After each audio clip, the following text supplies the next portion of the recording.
professions. Her plans after college are to go to college and study sonography. Her favorite memory is the pep rally. Jalen Shepard.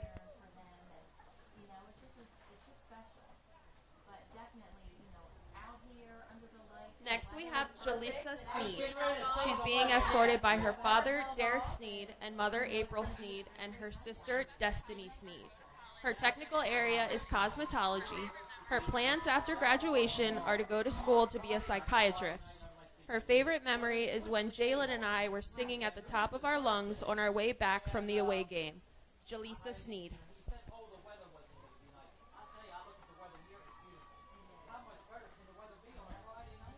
Our last cheerleader is Morgan Peterson. She's being escorted by Erin McCafferty. Her technical area is health professions, and her plans after graduation are to become a travel nurse. Her favorite memory is going on the Spanish trip to Belize with Miss Day, Miss Collins, and Mrs. Clark. Morgan Peterson.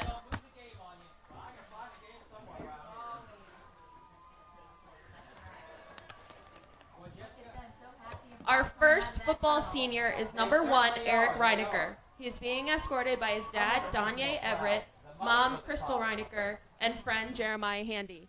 His technical area is criminal justice. His future plans are to commit in March for football and become a police officer after college. His most memorable moment during his high school career was beating Milford to make the playoffs for the first time since 2014 and being around his brothers every day. Eric Reinecker. Our next senior is number 2, Justin Moore. He's being escorted by his mom and dad, Danielle and Jason Moore, and his sister, Skyla, and brothers Noah, Nevin, and Jace. His technical area is carpentry. His future plans are to go to Del Tech and major in business management.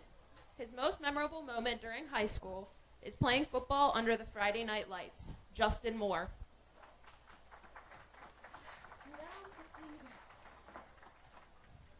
Next, we have number 11, Grant Allen.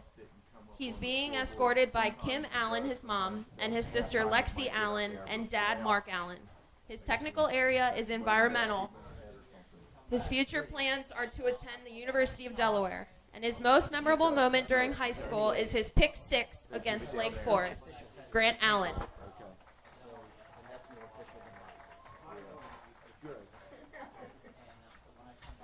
Next, we have number 21, Justin Cannon. He's being escorted by Dr. Kelly and Felicia Cannon. His technical area is HVAC, and his future plans are to go to HVAC school at Williamson College and Del Tech Community College. His most memorable moment during his high school career is hanging out with friends and enjoying the teachers. Justin Cannon.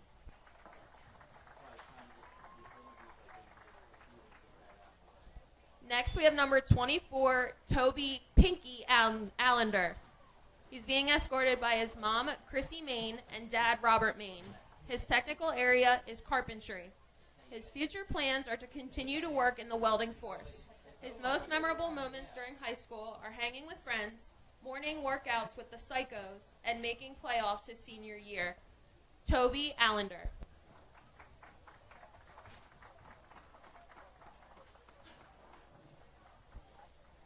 Next, number 26, Jacob Penuel. He's being escorted by his mom, Amy Gibbons, dad, Chris Penuel, and sister, Lexi Penuel. His technical area is electrical. His future plans are to become a lineman, and his most memorable moment during his high school career is receiving onside kick at the Red Lion game to secure the win. Jacob Penuel.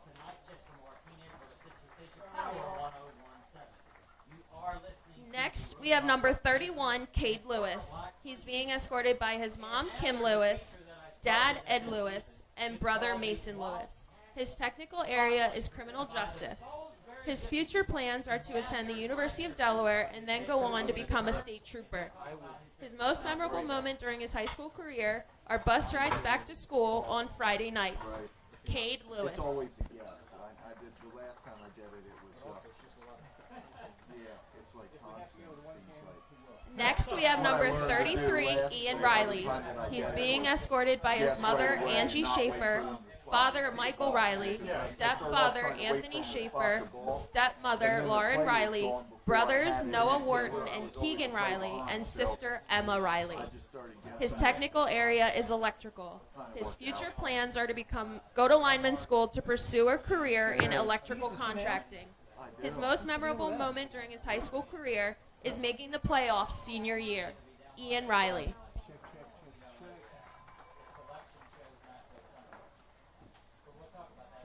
Next is number 50, Tynan Tucker. He's being escorted by Dad T, Mom Erin, and brothers Travis and Trey. His technical area is media broadcasting. His future plans are to go to college and study sports broadcasting. His most memorable moment during high school career is his first career start against Northern High School his sophomore year.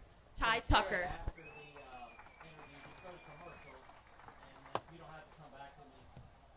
Next, we have number 51, Joe Kane. He's being escorted by Ann Kane, his mom, and Mary Ann Kane, his mama. His technical area is electrical. His future plans are to attend lineman school to become a high-voltage lineman. His most memorable moment during high school is when Coach Ellingsworth gassed me up and called me the best lineman he's ever coached in film study. Joe Kane.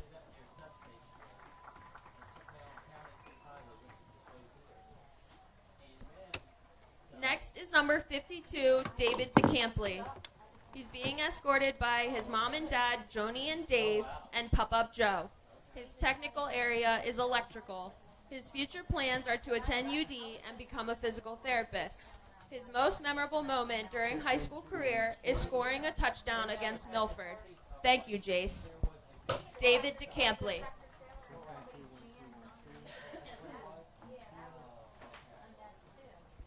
Next up is number 55, Jace Harmon.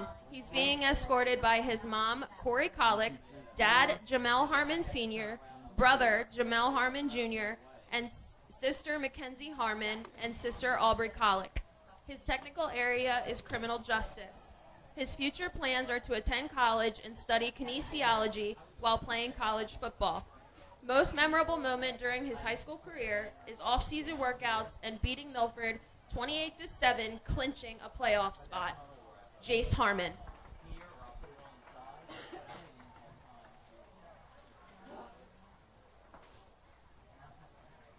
Next, we have number 56, Joe Gappa. He's being escorted by his mom, Shelly Gappa, brother Jordan, sister Melissa, and sister Caitlin, and his dad in memory. His technical area is auto diesel. His future plans are to continue his welding career. His most memorable moment during high school is helping to solidify a playoff berth for the football team. Joe Gappa.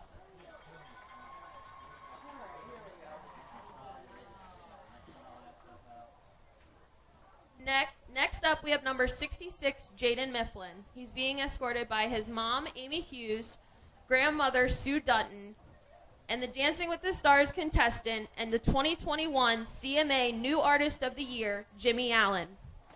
His technical area is auto body. His future plans are to attend college to play football and pursue a music career. His most memorable moment during high school career is growing up with his brothers on and off the field and getting the hang clean record. Jaden Mifflin.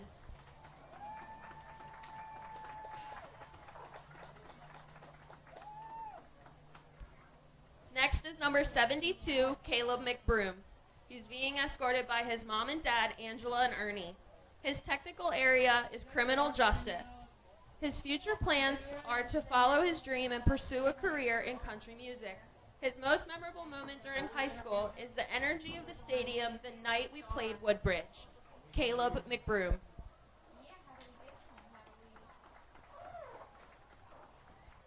Next is number 73, Nick Luciano. He's being escorted by mom and dad, Sherry and Michael, his brother Jacob, and his sister and brother-in-law, Ashley and Jamin Pugh. His technical area is business finance management. His future plans are to attend college and play lacrosse. His most memorable moment during high school is making sacks under the lights in front of his parents and the fans. Nick Luciano. Yeah, when I used to coach, we always tried to schedule our toughest game for senior night because we knew the kids were going to play their best because they had more people there. Our last senior is number 75, Landon Key. He's being escorted by Mom Sheena Andrew and Dad Phil Andrew. His technical area is electrical. His future plans are to work as an electrician for the family business. His most memorable moment during high school are bus rides home after wins and hanging out with the boys. Landon Key.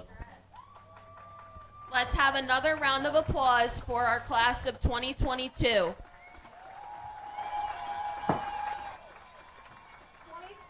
done and dusted. There you go. Perfect. Great job, Heather.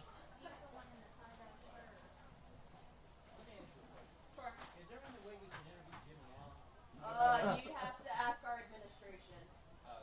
I'd have to get somebody up here. You can ask them. I don't know if he would or not. I'm not. Hey, Wink. So I made the move. They want to know. That would be up to you guys. You'd have to try and get down to it.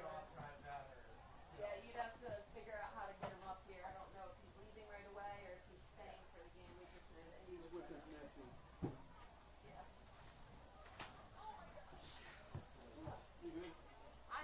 I think so. You did a great job. Yes, you did a wonderful job. You did that. Head.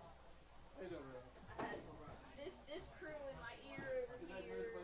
No, I don't know. That's one of our coaches. You may have to hold off on the anthem. No worries. You let me know. Who's doing the anthem? What's that?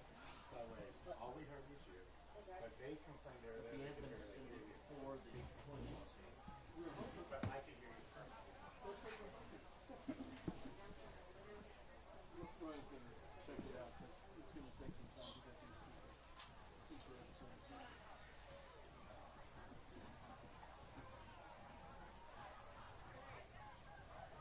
He has security rooms and everything. Oh, he does. Yeah. Yeah, I have no idea. I don't know. They said he was bringing a couple security guards, and so I don't know if I don't know his status as of after the seniors. Right, okay. I mean, I didn't know who you would ask or so. I mean, It that's. would have to be probably him or his security guards. Hey, Jessica. Yeah. Can you do me a favor and see if you can run down there and ask?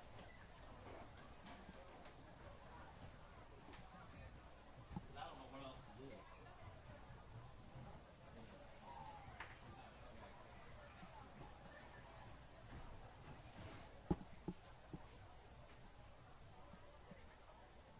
Jared, are you here?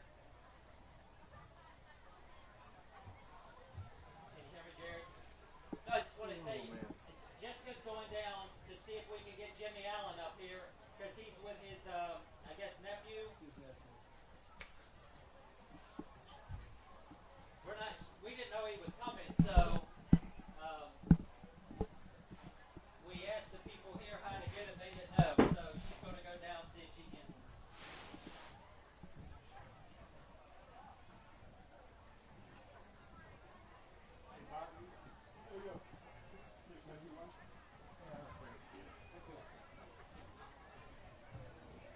I don't even see Odessa coming back with a field guy.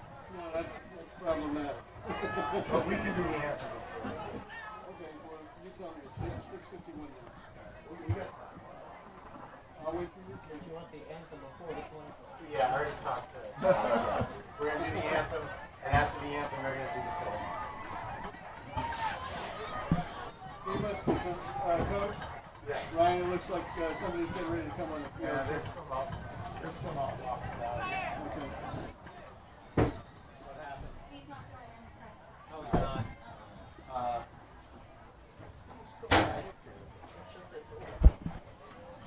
Yep. Good.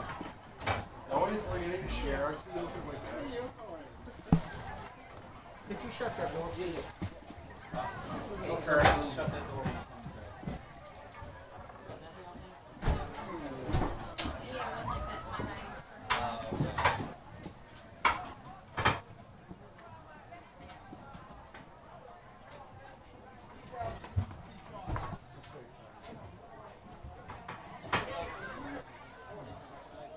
Oh, yeah. He said hi, how you doing, all that stuff. And then,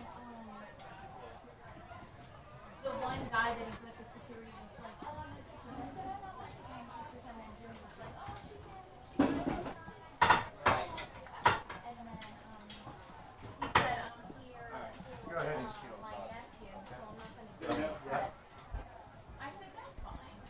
Ladies and gentlemen, You got it. There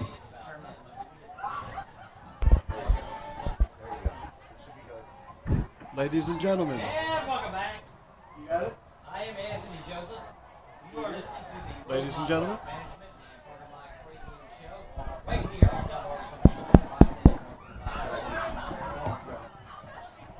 Sussex Net Radio.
But they were trying to get him up here for the radio station. So.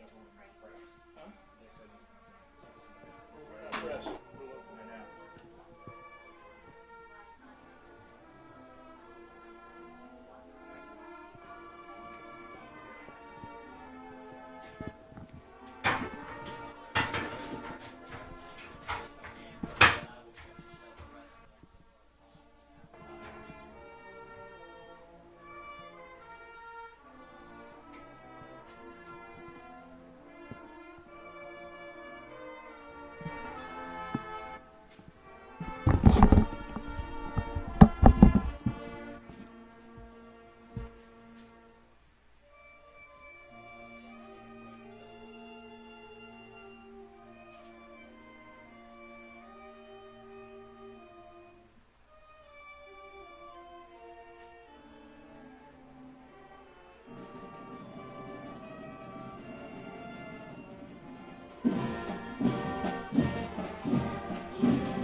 And welcome into Georgetown, Delaware, where we are here for Sussex Tech versus the Odessa Ducks. It is the regular season finale here in Georgetown, and we are awaiting the Sussex Tech Ravens to take the field tonight.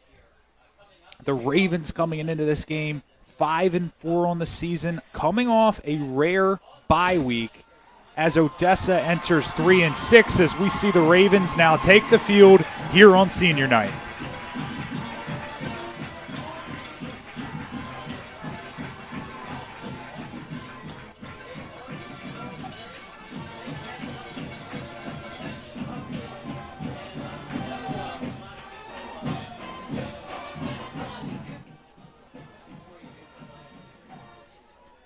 So we are moments away here in Georgetown for kickoff tonight. It's going to be an interesting matchup as the Odessa Ducks come into town again with the realignment in the Delaware high school football. This is a matchup we have not seen in years. It's a rare matchup, so two teams that are unfamiliar with each other. But the Ravens do enter 5-4, and they're looking to cap off a win for the regular season to end with a above 500 record, which if you go back to just last year, seemed nearly impossible as they only had one win in a COVID-shortened year. But the Ravens 2 weeks ago, after a postponement of a Friday night game due to weather, played on a Monday night. They beat the Milford Buccaneers, and they locked themselves into the Delaware State playoffs. And now they're looking to get another win to possibly help with their seeding. We'll have to keep an eye on other scores here throughout the night, but it is the last week here in the Delaware high school football season, and we are underway here in Georgetown, and the Ravens will get the ball first. They're led by senior quarterback Justin Moore, which brings them onto the field. But if you're tuning in and you are a Sussex Tech Ravens fans, unfortunate news. Star player Jerron Sample is not dressed tonight, and he's in a walking boot on the sideline. So no Jerron Sample tonight, but we'll see what Justin Moore and this Ravens offense can do. Obviously going to try to ground and pound throughout the night. They send a man in motion, but they go right up the middle to Reinecker. Reineker's got some empty room off the right side. He cuts back up the middle. He's still cutting back up the middle. He's got some blockers to the outside as he's reverse field all the way to the other side. He's in opponent territory and a big first play for the Ravens. Reinecker reverse fields, and if we had next-gen stats on that, I can only imagine how many yards he traveled.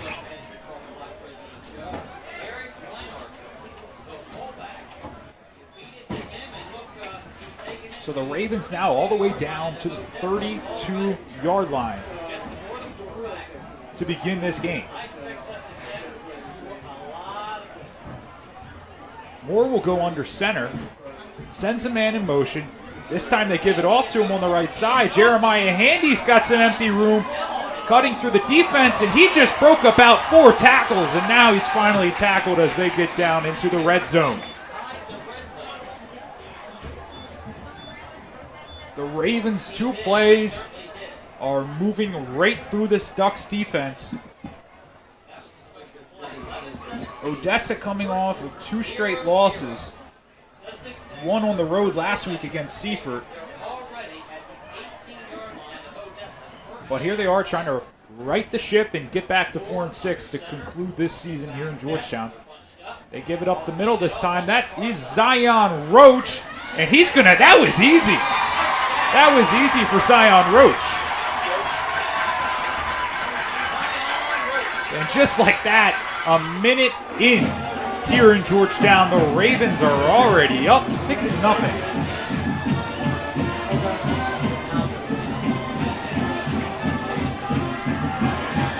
So 3 plays and 3 different ball carriers for the Ravens leads to 3 big plays and a touchdown.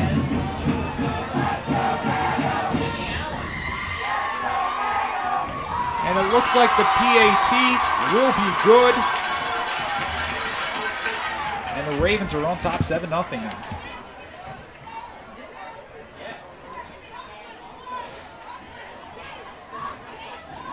And their kicking for the Ravens was Caruso Meadow coming in.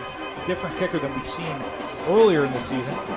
But the result good to get them to 7-0 lead. Only a minute and a second into the game. 10:59 left here in the first quarter action. And the Ravens are feeling good. A win tonight can very, very help their chances. Very much help their chances of getting a better seed in the playoffs, which start next week.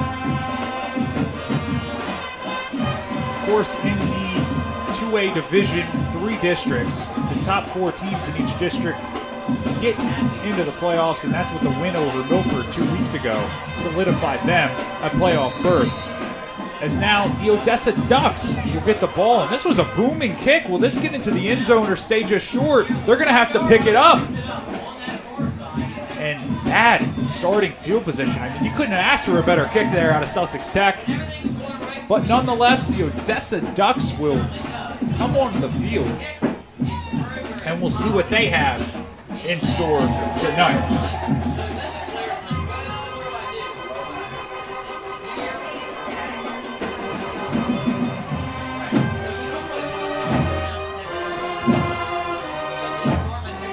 The Odessa Ducks are led by Orlando, their sophomore quarterback.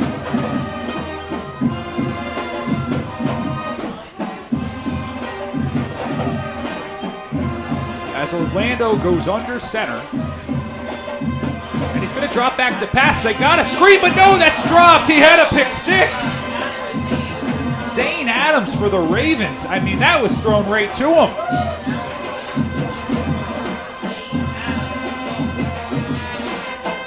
He was already a step and a half towards the end zone.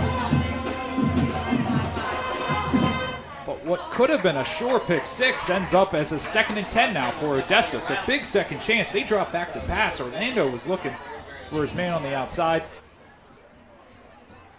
Obviously, the overthrow almost cost them. But Orlando will go under center again here.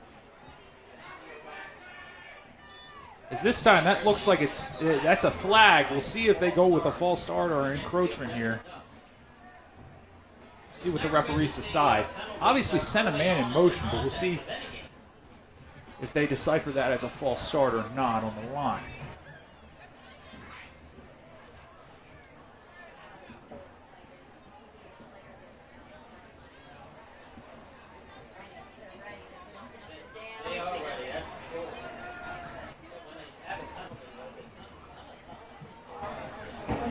So some discussion still coming here. They're going to wave off the flag, so essentially inverting whistle. I don't think the ball was snapped, so I don't know how you can wave off the flag in that situation. But that's what they elect to go with. And we'll retry this again. 2nd and 10 now for Odessa. Orlando, a little trickery. They go a little sweep off the left side, and that's enough for the first down. They got the carry to Mackenzie Keating there. And that was a nice little misdirection in the backfield from the Ducks.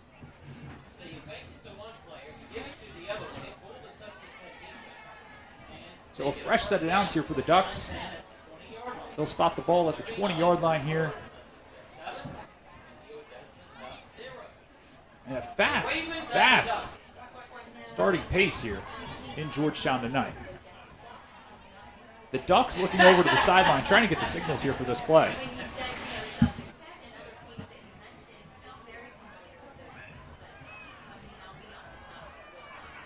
Orlando under center again. This time he gives it up the middle. Gives it to Azir Bellamy. And Bellamy stuck pretty much at the line of scrimmage.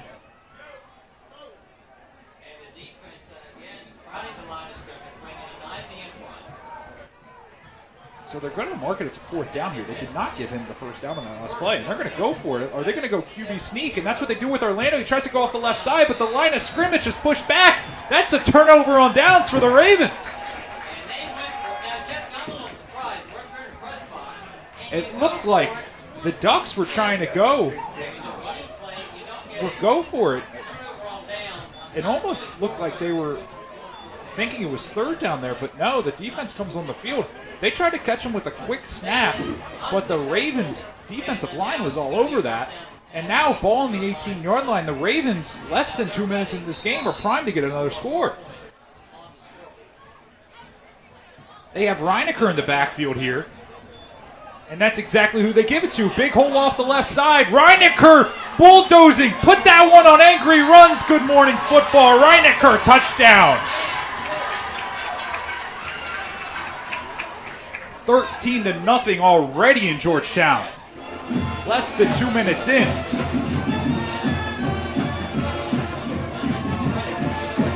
So 4 plays for the Ravens offense, 2 of them being 2 touchdowns on the ground.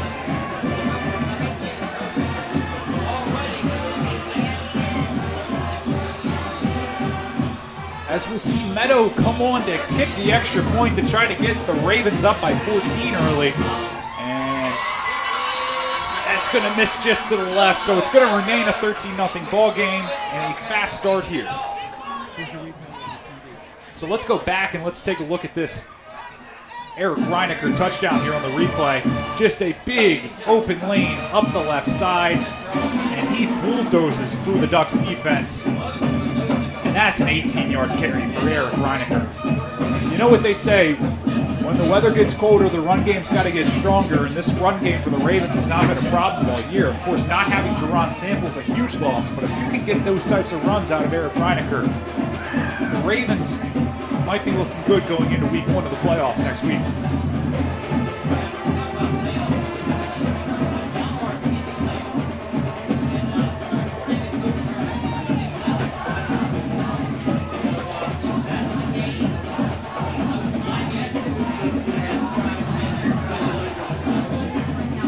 So less than 2 minutes in, we'll have another kickoff from the Ravens here.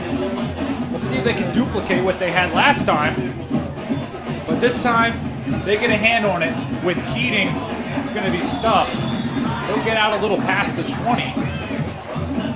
They'll mark them across the 25, and that's where the Odessa Ducks will start their second possession tonight. Of course, went for it on 4th down last time. You could argue maybe it was a spotty spot, whether or not they should have picked up the first down on the last drive. Nonetheless, they went for it on 4th down still and did not get it.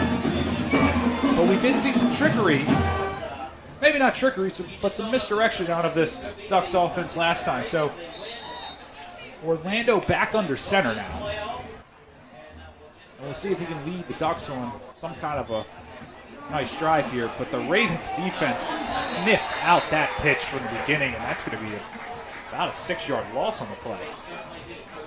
They pitched it out to Chase Bellin, just a freshman running back, and was not able to get to the corner.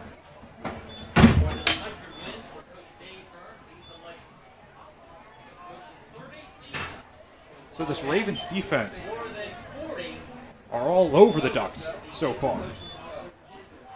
And what's interesting to see from the Odessa Ducks here is they have, it looks a much more of a college-style delivery of getting the play in. Everyone looks to the sidelines, they get the play, rather than a guy coming on and off every play, as you see other teams in high school do, which I believe the Ravens do as well.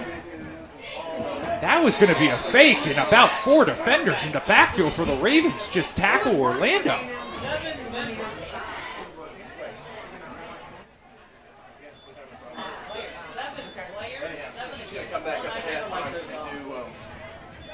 So they're going to mark it all the way back towards the 14-yard line. And a 3rd and 22 is left here for the Ducks.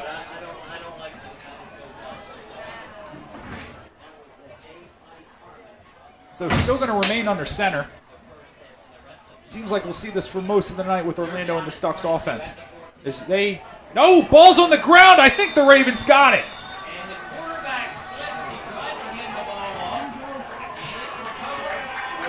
It looked like it was a botched handoff. And just like that, the Ravens have the ball again. Odessa not helping themselves out here. And we'll see if the Ravens can get another touchdown on the ground here.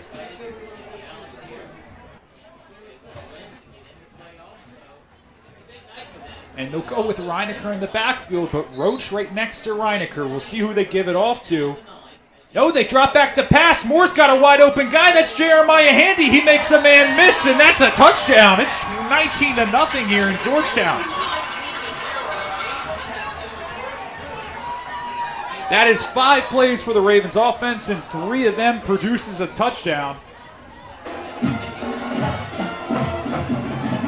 The Ravens offense making it look easy right now.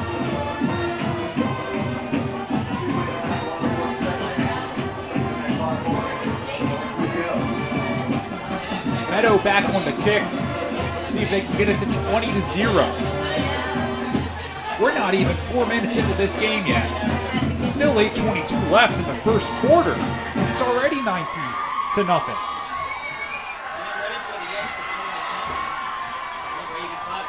Bit of a low snap. A line drive kick, but that's good. 20-0. The Ravens on top already.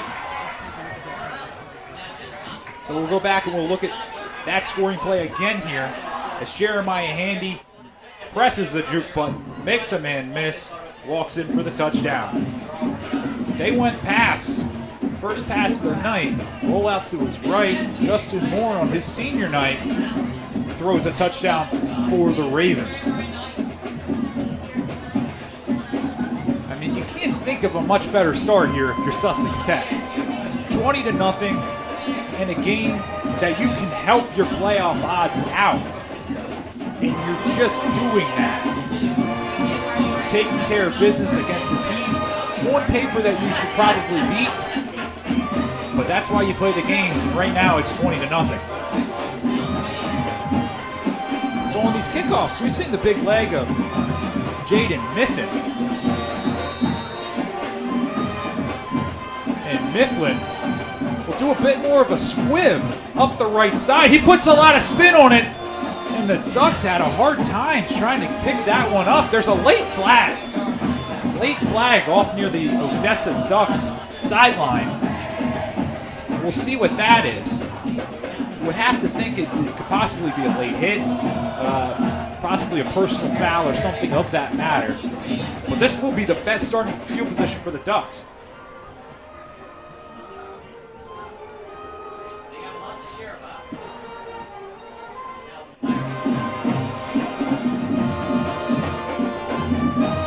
That's going to go against the Ravens. And this is by far the best field position for the Ducks. We'll see if they'll be able to capitalize and get some kind of momentum going.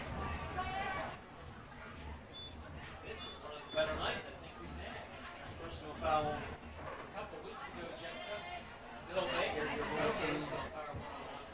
And that's what they got him for. They got him for a personal foul there. So great field position all the way up at the 49-yard line for Odessa. As you see the quarterback, only a sophomore, number 3 Orlando, back under center for the Ducks. They give it up the middle, and I'll tell you what right now, this Ravens defense is in the backfield before the running back can even make a cut.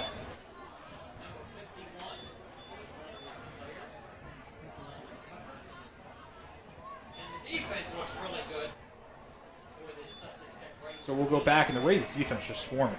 I mean, they are going through the Ducks' offensive line.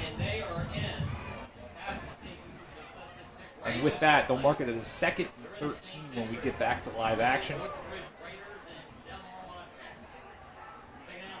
This time they go play action bootleg to the right. Looking bobbled. And I'll tell you what a play from the linebacker, Joseph Gappa, on senior night here. He had the coverage on Isaiah Bellamy. Let's take a look. As we'll go back to a replay, take a look at what they saw. Orlando fakes the handoff, and he runs a bootleg. Looks like a good play. Just was looking for Bellamy there and just not quite able to haul it in.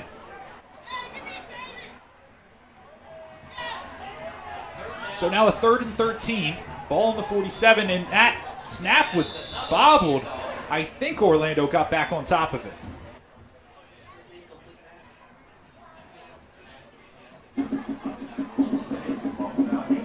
So it looks like we'll see the punt unit come on for Odessa now. Some unfortunate miscues out of their offense to start the night. So their punter, also their quarterback, Vinzo Orlando, as that one may have gotten blocked, but will get a nice roll for the Ducks as the Ravens will start near their 25-yard line.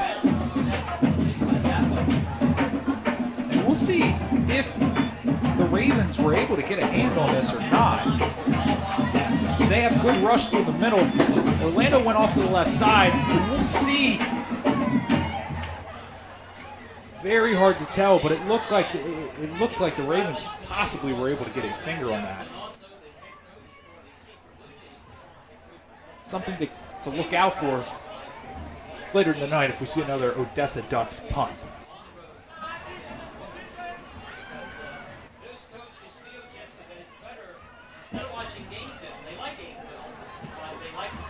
It is senior night here in Georgetown. 23 seniors being honored pregame here. And the Ravens are responding to that energy tonight.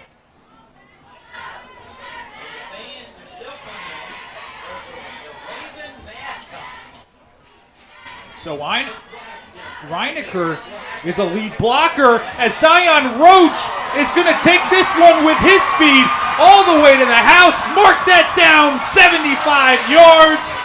Zion Roach.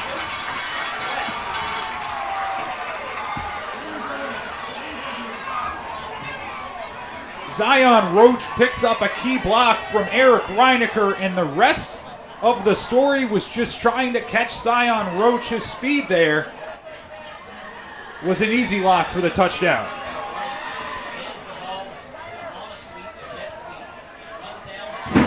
So already 26-0, shortly over 5 minutes in to the first quarter. So again, for the fourth time tonight, we'll see an extra point attempt. That one's good, and the Ravens are up 27-0. Let's go back. Let's take a replay of that Zion Roach touchdown. As soon as he got here, he turned on the jets, and there was no catching Zion Roach. Mackenzie Keating almost had him to the corner, but as soon as Roach beat him, Roach was going for the touchdown. So 6 offensive plays for the Ravens tonight. 4 of them are touchdowns. Not a math expert, but that is a great ratio.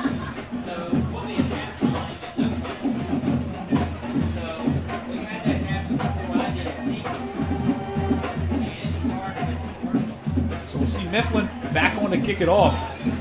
We'll see what style of kickoff they go with. Try to get it deep or possibly do a more of a squib like they did last time.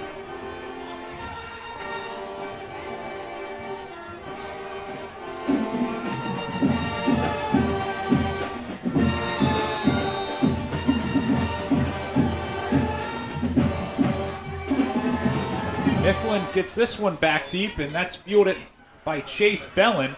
Bellin looking for some speed, but he lost the ball! He lost the ball, and the Ravens got it again!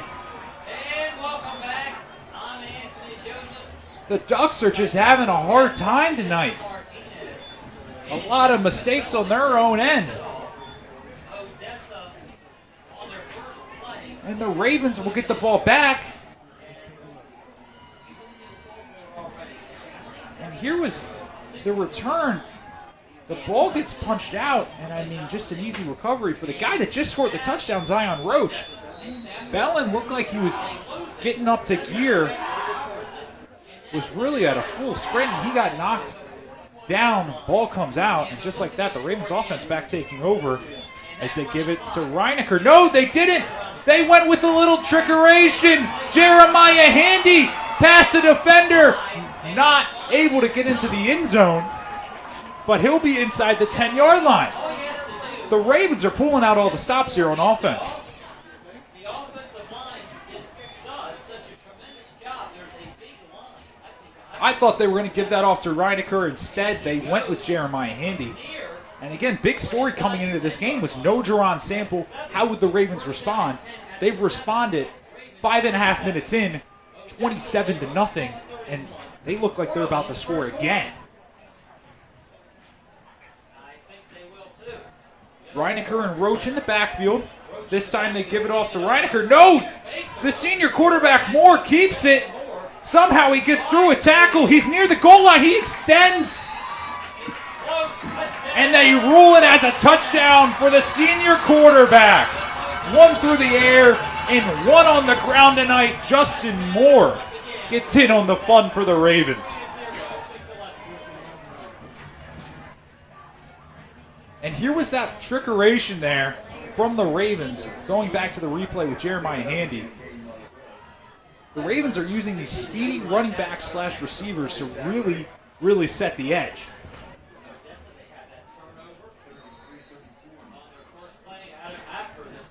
So not even 6 minutes in, and it is officially 34-0 here on senior night in Georgetown.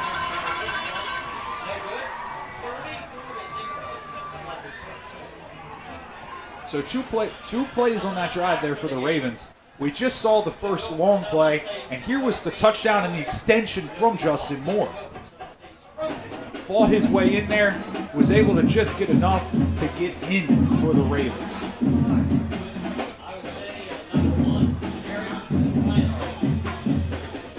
So the Odessa Ducks, as we said, come into tonight 3-6 on the season. But here's the thing about the Odessa Ducks. They pulled out 3 wins on the season, and their oldest players are only sophomores. So a lot of room for growth, you would have to think, in this program that is made up of just freshmen and sophomores.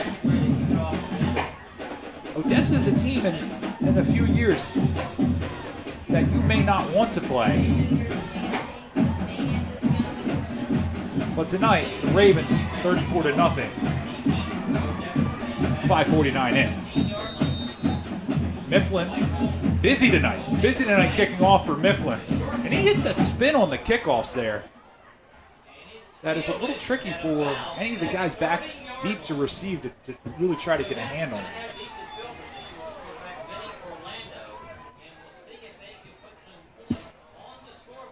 So Vinzo Orlando back on for this Odessa Ducks offense. They'll go back under center. And it looks like they got a couple new guys in, maybe trying to get a spark on offense. But nonetheless, still Orlando in the game for the Ducks.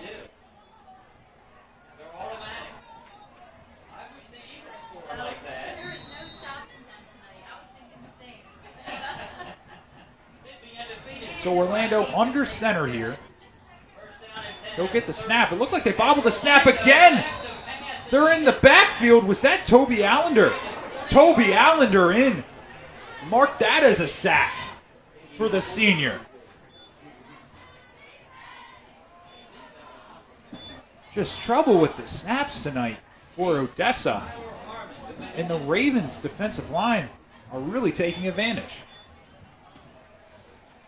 Second down and long at 25. 5:38 first quarter. Sussex Tech 34. Odessa 0.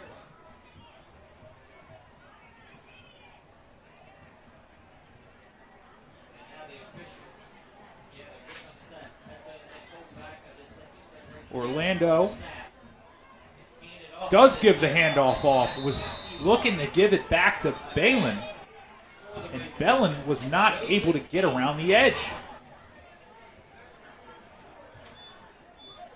5:07 first quarter. The Odessa Ducks offense is going backwards right now. They'll mark it as a 3rd down and 20 at the 20-yard line. We have seen Odessa go to the air a couple times tonight. Have not completed a pass yet, but they have attempted it. It looks like they're going to go more of a shotgun formation here. So Orlando will get it. He'll do a step, drop back, and he's got a man! Not caught. Was looking for his guy. Perez on the catch, and he was not able to haul it in. I'll tell you what, Orlando had him, was close to the sidelines, was going to be questionable on whether or not he stayed in. But it's 4th and 20 for the Ducks. So that might be interesting to see how the Ducks, if they stay in more of a shotgun-based formation. Because the Ravens got to Orlando quick there, but had some more time. High snap. And I'll tell you what, Orlando with a boot on this one. And the Ravens will get about a 5-yard return on the play there, as Luke West was able to get a couple yards. But Orlando with a great punt somewhat flips the field, and the Ravens offense back on. 8 plays on offense tonight for the Ravens, 5 of them resulting in touchdowns.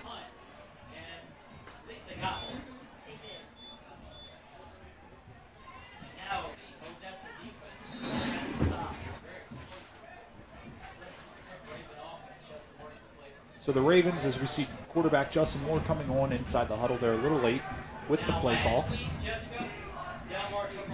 As now this Ravens offense is really just running with the combination of Jeremiah Handy, Zion Roach, and Eric Reinecker, as they have led these running backs tonight. Reinecker was stopped. Breaking news, Reinecker does not get a first down, as Reinecker only picks up about 4 or 5 on the play. That time the Odessa defense sniffed that one out. There's a couple fans, if you look across just go to the bleachers for Odessa, the sidelines, and there were some fans that made the trip from Odessa. So we'll see if the Ravens go back to the ground here. Would have to imagine they do that, but they will go with a bit different of a formation here. They're going to put Grant Allen in the backfield as well, and they give it to Grant Allen on the sweep off to the right side. Allen fights his way. Looks like he'll get just to the first down marker. We'll see what the spot's going to be and whether or not that will be a first down. So they changed it up there. They went back to Grant Allen. That was his first carry tonight. Grant Allen, the senior. So it looks like Sussex Tech coaching staff trying to get all the seniors involved tonight. And he did get enough to pick up the first down. So a fresh set of downs here for the Ravens. Similar formation again. Allen, Handy, and Reinecker in the backfield. They gave it to Handy this time. Handy fights his way. Looks like he'll get about 8 yards on the carry.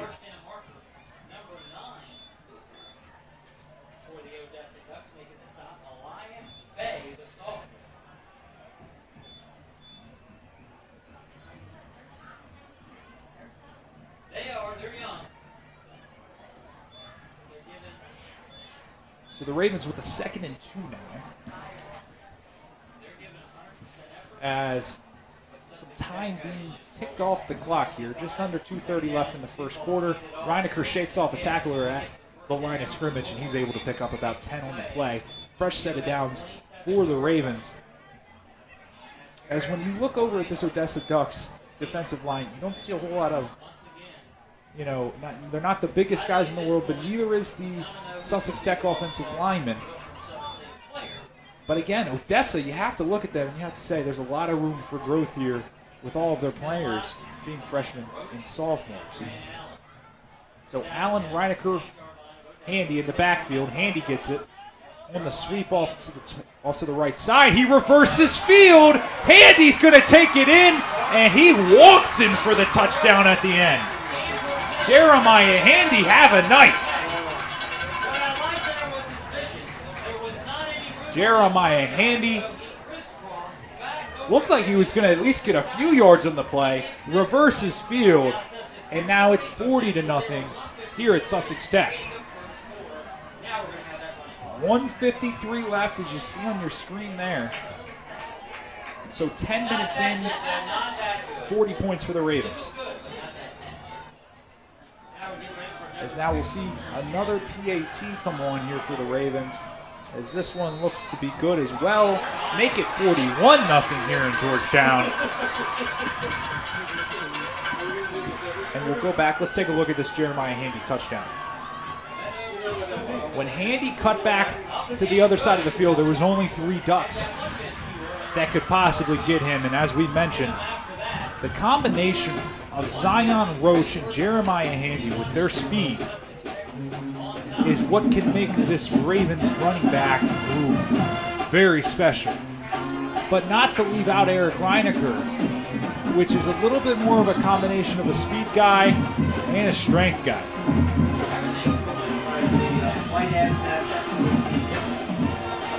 So Jaron Sample, in a boot on the sideline. You can see it on the lower screen down to the right side in sweats. He's in a boot. But this Ravens running back group getting the job done. And what's interesting about that Ravens running back group is when you look at a guy like Zion Roach, number 5, he's only a sophomore. Jeremiah Handy, a junior. Eric Reinecker is a senior, so senior night for him. But even Jaron Sample will be back next year, as he right now unfortunately can't play. But he's only a junior this year. So this Ravens running back group might be special next year as well. Jaden Mifflin will try to kick it deep here for the Ravens. No, he goes with a squib. More of an onside, really, and that's recovered up front. Bruce Mackley was able to haul that in for Odessa, which looks like he's also an offensive lineman. Some great hands there from the lineman. Of course, Thursday Night Football, you see the lineman touchdown that doesn't count, and here on a Friday night, you see the offensive lineman on the special teams play to make sure Odessa protects the football there.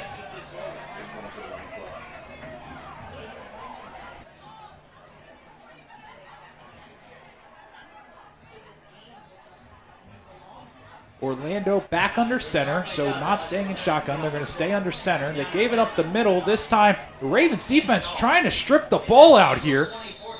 Looks like they'll get a yard or two on the play as Azir Bellamy. Seems like every time any of these running backs for Odessa tonight, including Bellamy, has touched the ball, the Ravens defense has swarmed in. They'll mark that as about a 2-yard gain, so we'll leave it a 2nd and 8. And this could be the last play as we're almost to 30 seconds left here in the first. They go play action, bootleg again. They got a man. That's intercepted. That's intercepted by the Ravens, by the linebacker, Joseph Gappa. What a night he's had tonight. The senior on senior night coming up with a big-time interception. How about Joe Gappa?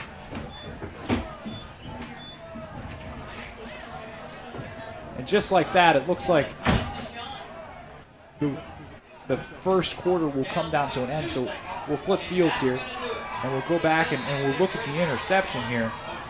You saw Orlando. He's going to go play action, bootleg to the right. Thought he had his guy, but instead, the linebacker, Joe Gappa, there to intercept it for the Ravens. So a very lopsided first quarter for the Ravens here. It's 41-0. As we are here in Ravens Stadium in Georgetown, Delaware. Patrick Cassett here for the call on behalf of our whole Ravens Sports Network crew. As you can see, we'll have the halftime show from the Raven Nation Marching Band. Not only senior night for the players, senior night for the cheerleaders, senior night for the band members, senior night for everybody here. And it's a fitting way for this Ravens team as it's 41-0. It will be interesting to see at what point the Ravens possibly bring in some backups to get some experience, because you got to look at it this way. The Ravens have a game next week. Unsure of who's going to be playing, and you're unsure of where the game's going to be. Of course, some games left on Saturday to still decide some of the playoff seeding. But going into the night, just doing some preliminary numbers, the Ravens, it looked like they're going to be ranked on the lower side in this tournament, and we'll get to that more in the second half as we do see some of the backups come into play. a new quarterback here for the Ravens. Brock O'Day, the sophomore. This could be the future next year for you Ravens fans. There's Brock O'Day comes into the game, and I got to say, that is very much a quarterback name.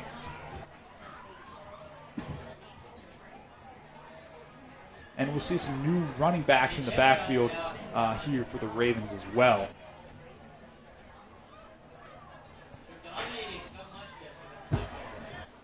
We got some guys. Javonte West looks like he's back there. Also Simeon Hill.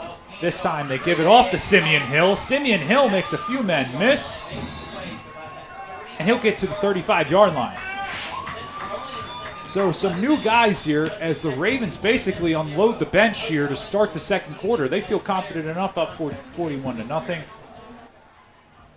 As now it's a great opportunity for some of these guys that don't get to play a bunch of snaps to get some more experience here for the Ravens. They're going to need it next week. On Sunday, they will learn their fate with Delmar and Woodbridge and the other teams. First down and 10. So O'Day back under center. Same offense. Nothing changes here for the Ravens. This time they go out to the right, and they give it off to West. West not able to hit the corner fast enough, as they'll mark it as no gain on the play. So we see Brock O'Day. He's the sophomore quarterback here for the Ravens. Some of the running backs, Simeon Hill, he's a junior, and Javonte West, number 19, who just got the last handoff, sophomore as well for the Ravens. So some guys that you may see next year on the squad getting some snaps here on senior night. As this time they give it up off to Hill up the middle.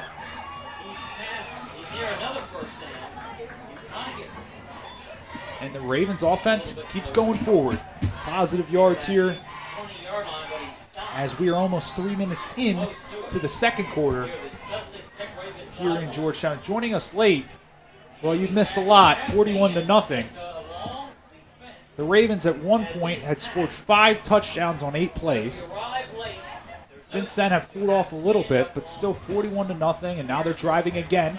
3rd and inches is what they're going to call it, as essentially the backups are now in for the Ravens. Looked like that could have been a bit of a miscommunication on the play there.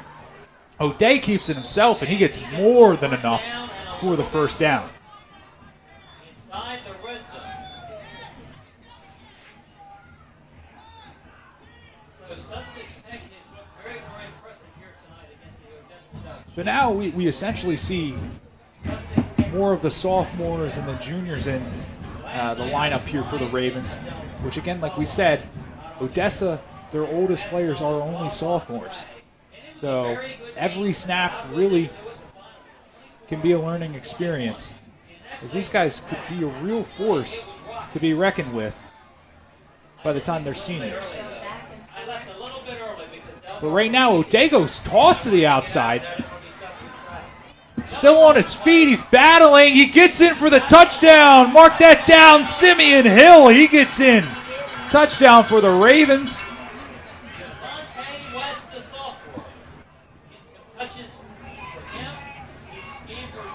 As we'll have the replay here in a second.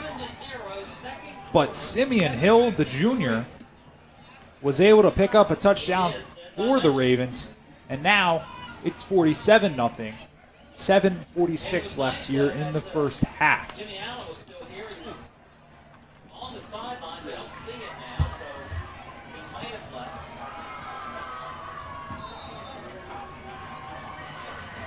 New kicker for the Ravens, as Meadow was able to get that extra point to go through. 48-0 now, and let's go back and let's take a look at that replay there, as Simeon Hill caught the toss out to his right. After this, you look at contact, they were just having a hard time getting him down to the ground. Simeon Hill marked that down, touchdown here against the Odessa Ducks.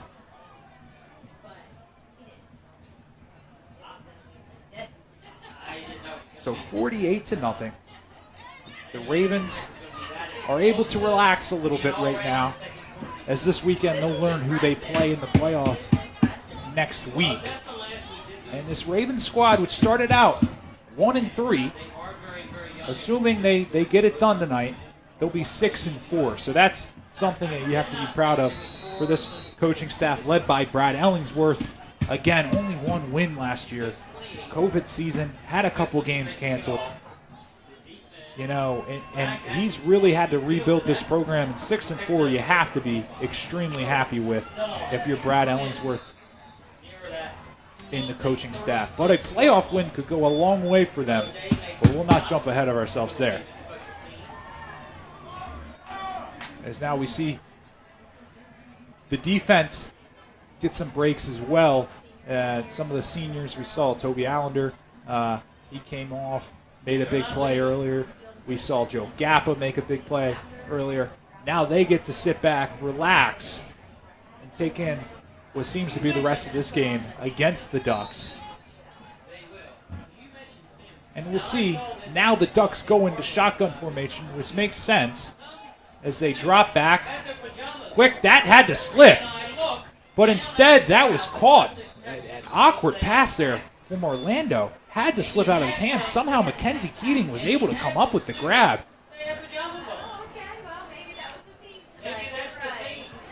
Makes sense here. I mean, from an outside perspective, the Ravens pass rush has gotten to the Ducks all night.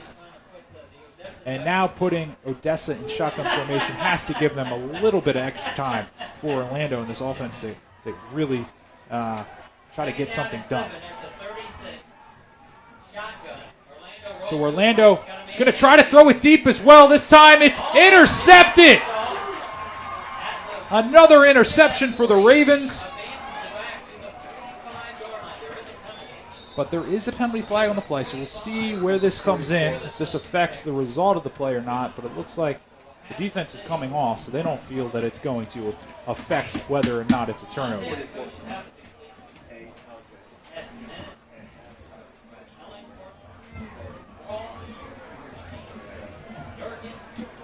So Cade Hall was able to come up with the interception on that play there for the Ravens.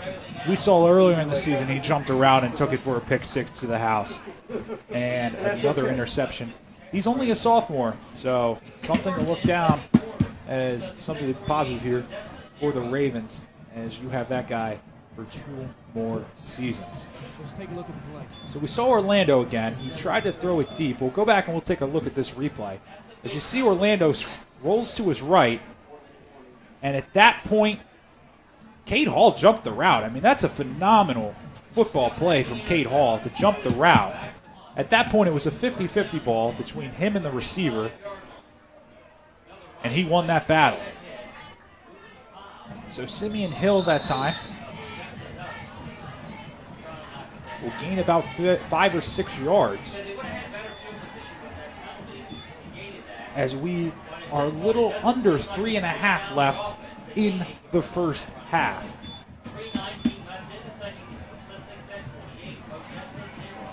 The Ravens moving the ball well all night. Good experience now as they have some of the backups in.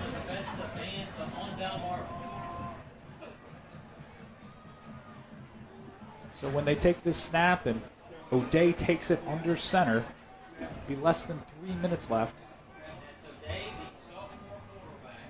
in the first half. This time they go pitch off to the right. Looks like they're going to call a flag on that play. It looked like they went back. Was that Cade Hall in the backfield that just got the interception? It was. He got the toss.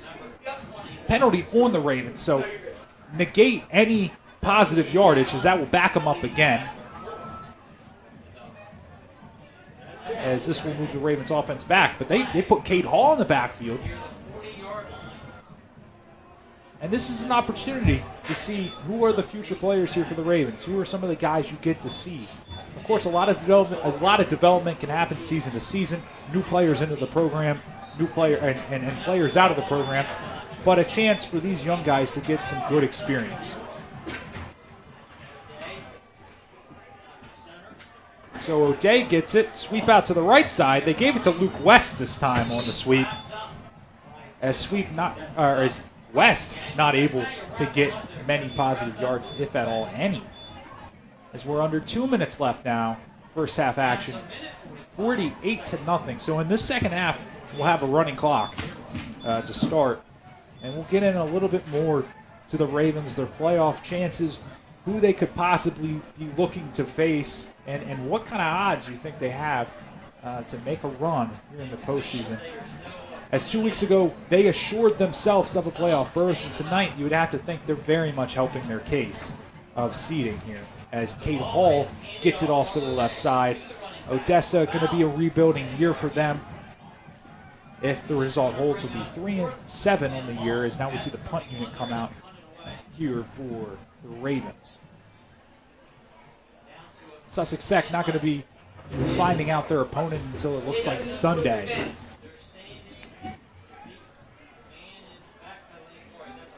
So on Sunday, they should find out who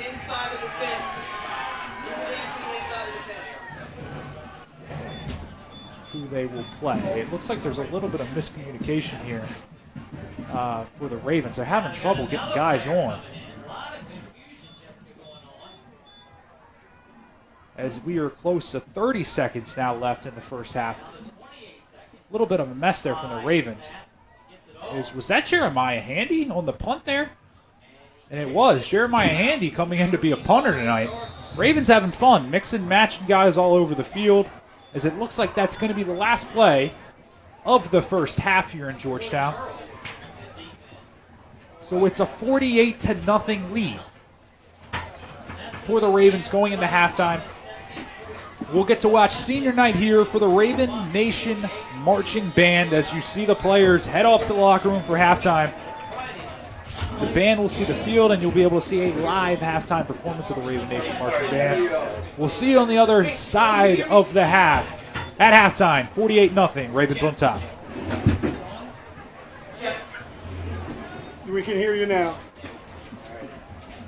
Tonight, it gives me great pleasure to salute our band seniors. They have weathered many storms, but have kept the faith and remained dedicated to the band program here at Sussex Tech. Before saluting our seniors who are with us tonight, we're going to salute two of our members who could not be in attendance.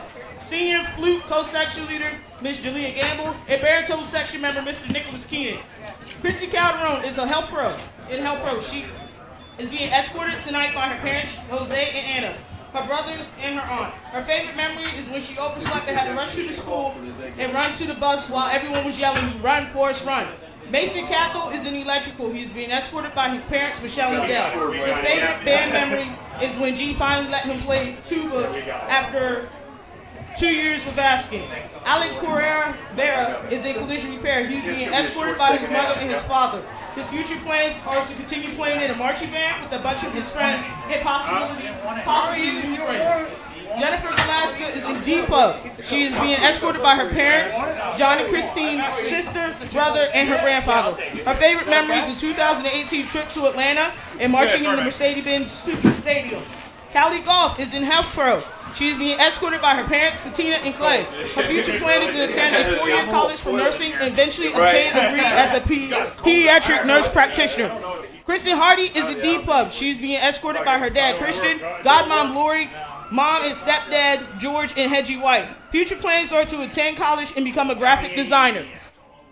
Ashley Horton is in criminal justice. She is being escorted tonight by her mom, grandparents, and sister. Her future plans are to go to college for criminal justice. Chase Horton is in electronics. He is being escorted by his parents, Dawn and David. His band memory is a trip to Peach Bowl down in Atlanta and playing Mario Kart on the bus rides. Aaliyah Impert is in Health Pro. She is being escorted by her parents and siblings. Her favorite band memory are when G would have to stay an extra hour because her parents forgot about her, or me. Jasmine Johnson is in dental. She is being escorted by her parents, Darius and Jennifer, and by her sister. Her favorite memory is when Sarah passed out on the field next to her and getting yelled at for making TikToks in the band room. Samuel Jones is in collision repair. He's being escorted by his parents, John and Lori, and his brother. His favorite memory is the band battle at DSU his sophomore year. Gavin Logston is in media broadcasting. He's being escorted by his mom and dad, Brian and Michelle. His favorite memory is the drum battle against Dover and when the bass drummers forgot their harnesses. Sierra Medina Lima is in dental. She's being escorted by her mom, Martha, and her brothers. Her favorite memories are the drum battle freshman year against Dover and the band battle sophomore year at DSU. Carlos Messick is in HVAC. He's being escorted by his mother, Deborah. His favorite memory is when G-Batten started rapping. Hashtag G-Raps. Tequila Middleton is in Child Ed. She's being escorted by her mom, Stacy. Her favorite band memory is winning Section Color Day of the Year.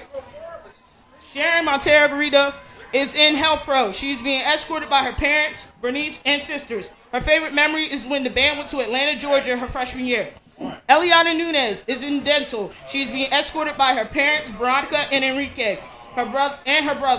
Favorite memory is when Jasmine and G tried to jump start the car, but got the cables mixed up. Sarah Osterville is in criminal justice. She's being escorted by her grandmother and clarinet section member. Her favorite memory is the water balloon fight on the practice field during the band camp sophomore year. Donald Passmore is in HVAC. He is being escorted by his parents, Tom and Sarah, and his brother. His favorite memory is G yelling, left, Donnie, in his freshman year. Ashley Thomas is in carpentry. She is being escorted by her parents, Greg and Leanne, and her grandparents, and her sister/band carrier for the band, Amanda. Her favorite memories are the long bus rides and performing at the Peach Bowl with the flag upside down. Gabriel Walls Ortiz is in carpentry. He's being escorted by his mom, Michelle, his dad and stepmother, Hector and Ashley, and his sisters. His favorite memory is the bus rides to and from games and parades. Brianna Wilkinson is in dental. She is being escorted by her parents, Allison and Kyle. Her future plans are to attend college and major in dental hygiene. Jasmine Young is in athletic healthcare. She is being escorted by her parents, or her grandparents, Mary and Bob, brother, and her aunt. Last but certainly not least, senior drum major Caitlin Vogel is in Child Ed. She's being escorted by her parents, Carolyn and John, and her brother. Her favorite band memory is marching the longest parade of the year on her 18th birthday. So much fun. It is definitely a pleasure to serve these young individuals over the course of the few years I have been director. I wish them nothing but success in whatever they do. Ladies and gentlemen, the senior class of the Raven Nation Marching Band. And now it is showtime.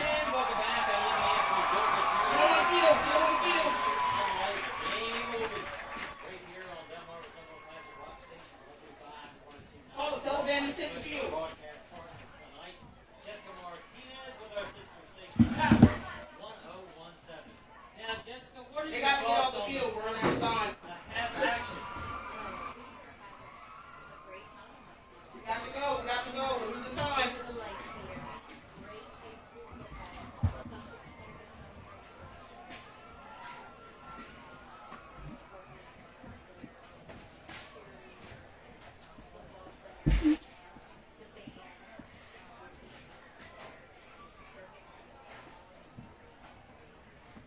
They've got to hurry up.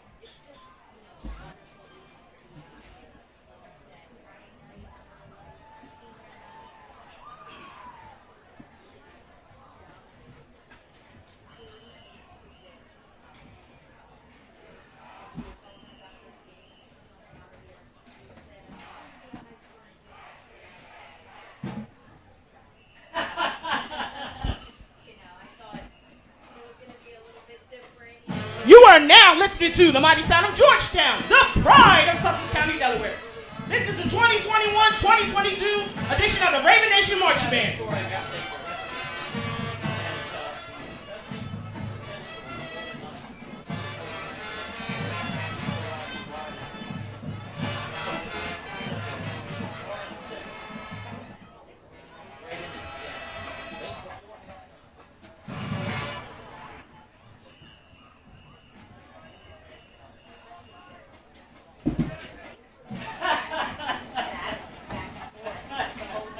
Leading the band on the field is junior drum major Mr. Ted Rube and senior drum major Miss Rainy Jam. Drum majors Zaire Fuchs and Caitlin Vogel. I think the fans in the stands. You got it. It's a close game, so the fans are going to benefit from that. I'll tell you one thing. Last night at West we never know. This is spontaneous. This was not rehearsed. Okay. But last night, of course, I was at the Delmore and Laura.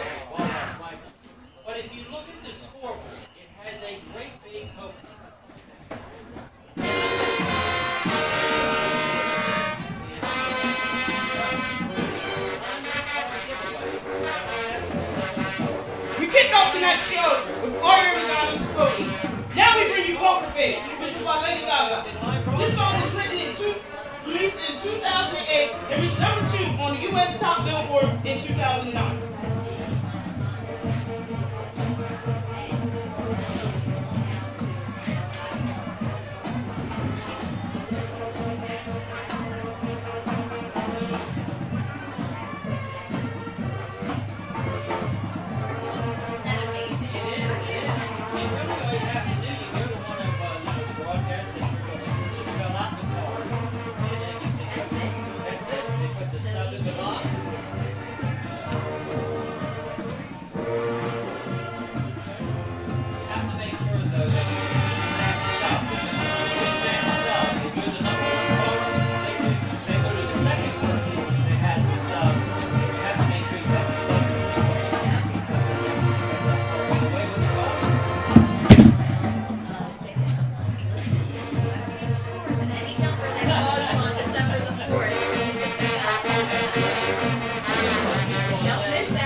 Taking the field this evening is the Reflections Color Guard.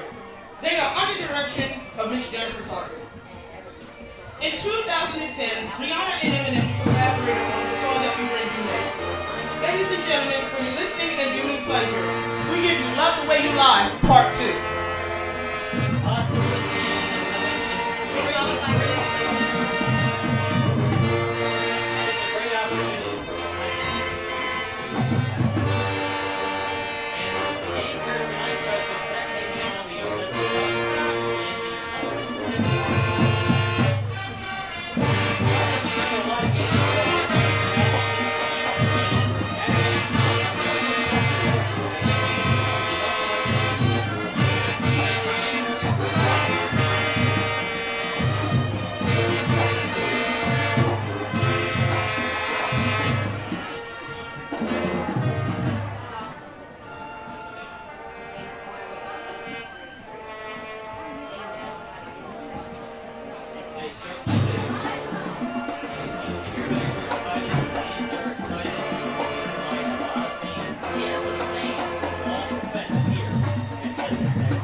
Yeah, it's better in here than it is out there, that's for sure.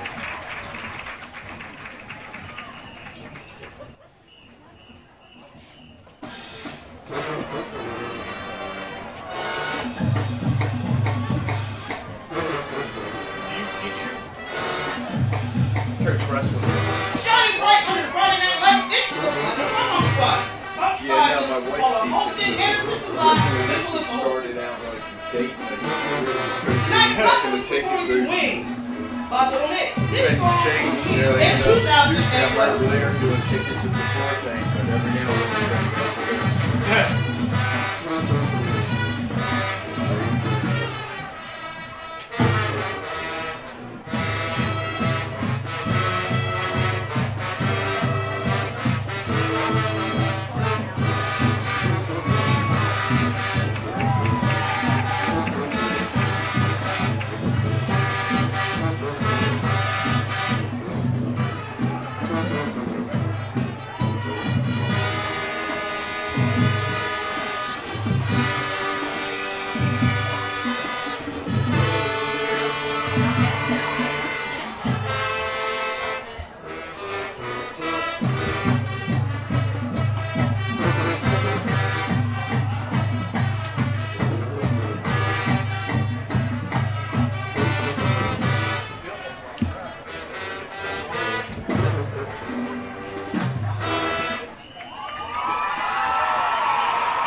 You don't want to go to the store or anything, it's to live a little bit.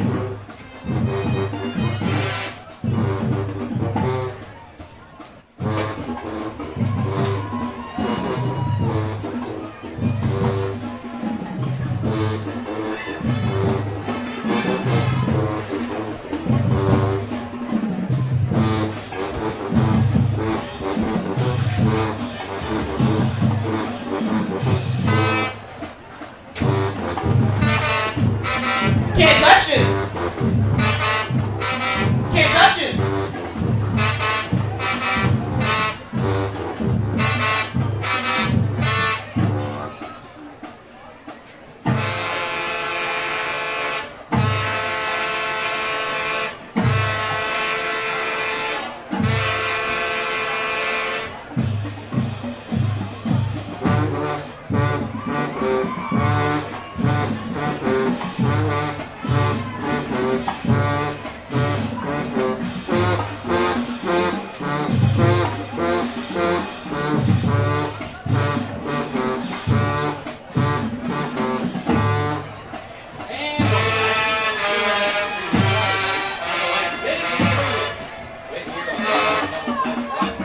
Say, wobble baby, wobble baby, wobble baby. Hey, wobble baby, wobble baby, wobble baby. Hey.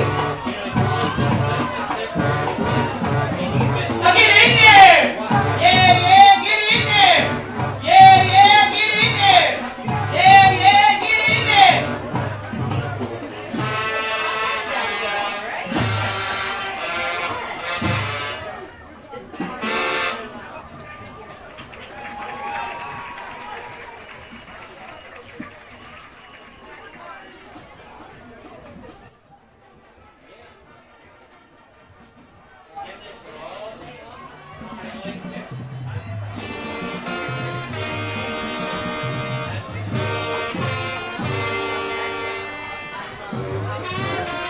Every song in Sussex High School, Recreation Marching Band would like to thank the high school faculty, staff, and administration, our Ravens music teams, and especially you tonight, our audience, for your continued support of the Raven Nation. The Raven Nation Marching Band is under the direction of G. Batten. Music for the show tonight was written by G. Batten and Mr. Damian Bluto.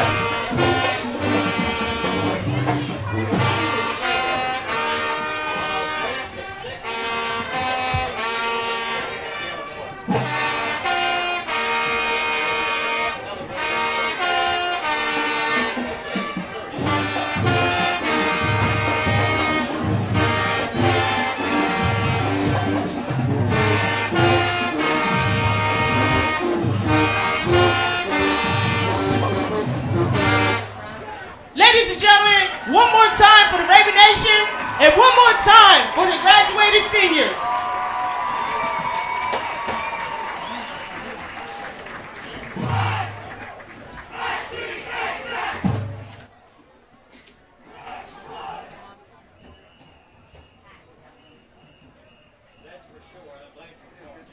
It's the first time I've been able to watch it except for the way Great job.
greater lead.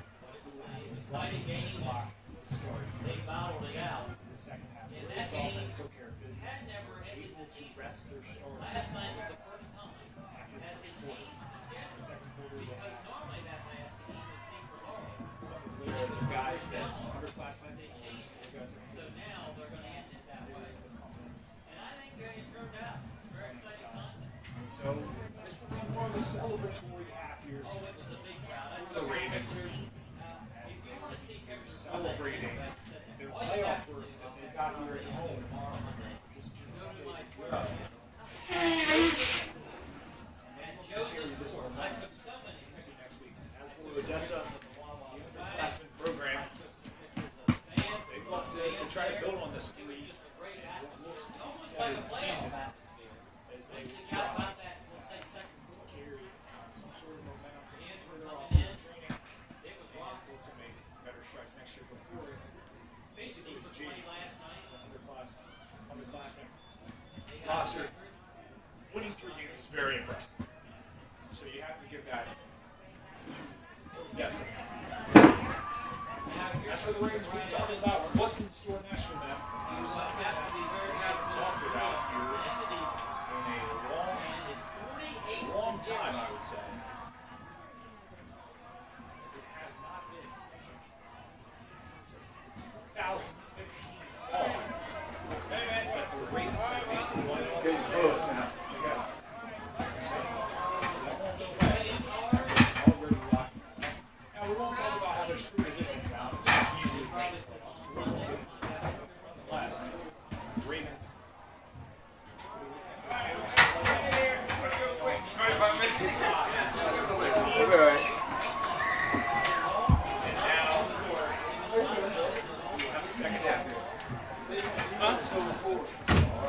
The Allen's under there. Yeah. Okay. All right. Let me get down there and I'll say. All right. No, just go ahead and start. So here we are for the second half kickoff. Jaden Mifflin will give it back deep for Odessa. Odessa had almost a lane there. As I'll tell you what, Mackenzie Keating was almost able to get a lane open.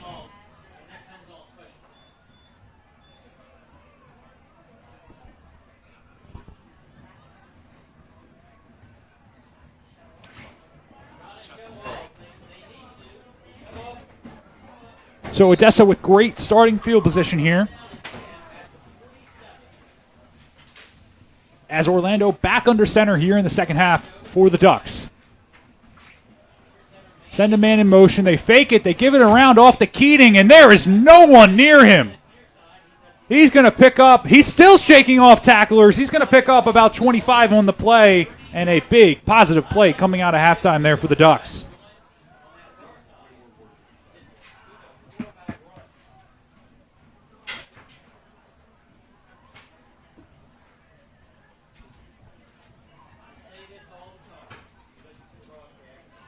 So Odessa now with a 1st and 10.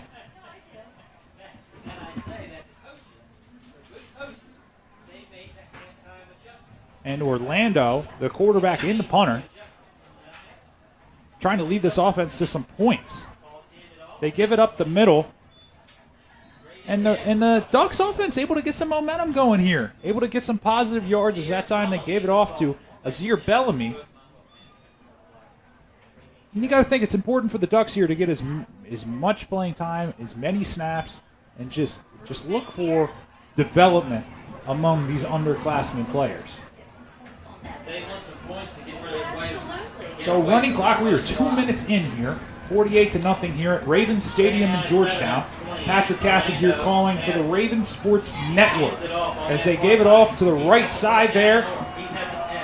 And they're going to muscle his way. Did he get in? It's going to be a flag on the play. They marked him out. Well, we're looking at the official. So we'll see. I mean, he was well out. They marked him very short of the end zone there. They gave it off that time to Chase Bellamy. The official signal, I think he must have been stopped at that 1 yard line. I mean, that's Clock continues. not even close. I mean, he was 7 yards as for the officials 29 seconds. spotted him out. Although I don't think you could hear the whistle. Maybe this is a flag for continuation of the play. unnecessary roughness. We'll see what it is.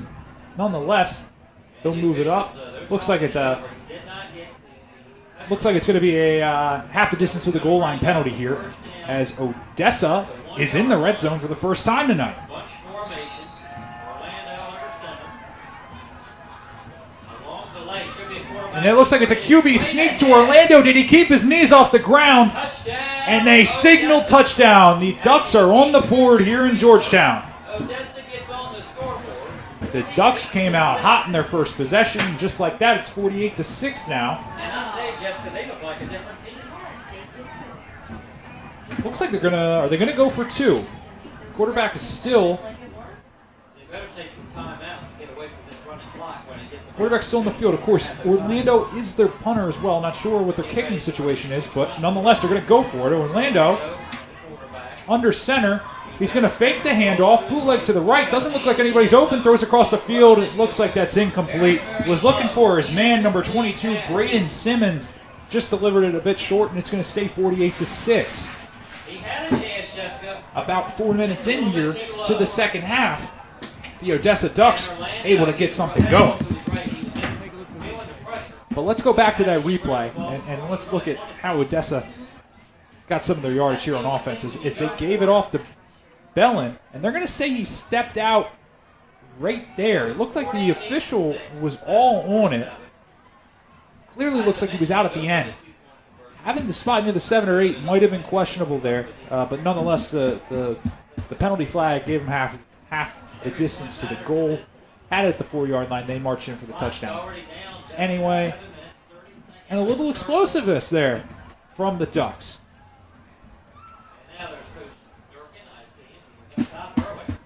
So the Ravens now would have to imagine they go back to O'Day here, but before we get underway there, we'll go back. Let's look at this Odessa Ducks touchdown here on the replay. As they go QB sneak, look, just give it off to Orlando. Orlando keeps his body off the ground, and all they needed was about 3.5, 4 yards, and that's about what Orlando got. Gets the Ducks in the end zone, and a positive play and some points on the board for Odessa. You got to keep in mind, this is going to be Odessa's last half of football this season, the last week of the regular season football action here in Delaware. So this is something that they want to try to expand on. With that being said, it looks like their quarterback Orlando is also their kicker, so we'll see what he does to kick it deep here for Odessa. We wonder where is he? And he's at the Wawa. Getting free coffee. I don't make him one bit. Now, does he get the flavored coffee or No, he just regular? yeah. Okay. So Orlando will keep. No, they're going to try to do an onside kick, and then it only goes 7 yards. Have to appreciate the effort out of the Ducks, trying to get something going, but instead, the Ravens will take over. As you got to go 10 yards, so that's why the flag is on the field for illegal touching. Ravens will get the ball, and they will get their first possession here in the second half.